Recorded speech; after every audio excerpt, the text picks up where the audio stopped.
നമസ്കാരം. ഒരു വശത്ത് സൈബർ ആക്രമണം, മറുവശത്ത് കോൺഗ്രസിലേക്ക് സ്വാഗതം ചെയ്യുന്ന കമന്റുകൾ. സന്ദീപ് ജി വാര്യരുടെ ഫേസ്ബുക്ക് പ്രൊഫൈലിൽ നോക്കിയാൽ ഇന്ന് വലിയ തിരക്കാണ്. പൊങ്കാലയിടാനും വാഴ്ത്താനും ഒരുപോലെ തിരക്ക്. കോൺഗ്രസിൽ ചേർന്നയുടൻ തന്നെ BJP സംസ്ഥാന അംഗം എന്ന ബയോ മാറ്റി. പുതിയ ബയോ കോൺഗ്രസ് പ്രവർത്തകനെന്നാണ്. സ്വാഗതം. മതേതര പ്രസ്ഥാനമായ ഇന്ത്യൻ നാഷണൽ കോൺഗ്രസിലേക്ക് RSS മുക്ത ഭാരതം യാഥാർത്ഥ്യമാക്കാൻ കോൺഗ്രസ് പാർട്ടിയിലേക്ക് കടന്നു വന്ന സന്ദീപ് വാര്യർക്ക് സ്വാഗതം. വെറുപ്പിന്റെ കമ്പോളത്തിൽ നിന്നും സ്നേഹത്തിന്റെ കടയിലേക്ക് സ്വാഗതം. മതങ്ങളുടെയും ജാതിയുടെയും വേലിക്കെട്ടുകൾക്കപ്പുറം മാനവികതയെ പുണരാം.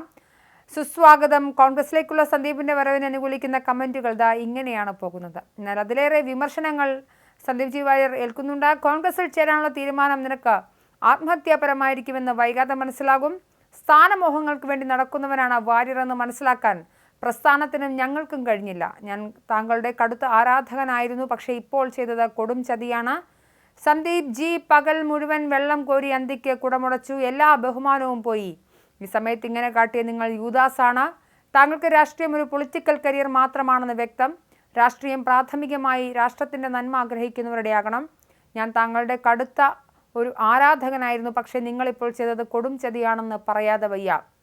അക്കരപ്പച്ച തോന്നുന്നത് സ്വാഭാവികമാണ്, പക്ഷേ ഈ തീരുമാനത്തിൽ താങ്കൾ ദുഃഖിക്കേണ്ടി വരും. കാലം അത് താങ്കൾക്ക് ബോധ്യപ്പെടുത്തി തരും. ഭാരത് മാതാ കി ജയ്.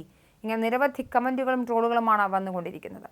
എന്തായാലും ട്രോളന്മാർക്ക് ഇന്ന് തിരക്കേറിയ ദിവസമാണ്. സന്ദീപ് BJPയുടെ സ്റ്റാർ TV പ്രതിനിധിയായിരിക്കെ കോൺഗ്രസിന്റെ തീപ്പൊരി നേതാവ് ജ്യോതികുമാർ ചാമക്കാലയുമായി മാതൃഭൂമി ന്യൂസ് പ്രൈം ടൈം ചർച്ചയിൽ ഏറ്റുമുട്ടിയ സന്ദർഭമാണ് പലരും കുത്തിപ്പൊക്കുന്നത്. വൈറലായ ചാനൽ വീഡിയോ തന്നെ കുത്തിപ്പൊക്കിയാണ് പരിഹാസം. ട്രോളുകളും ഏറെയുണ്ട്.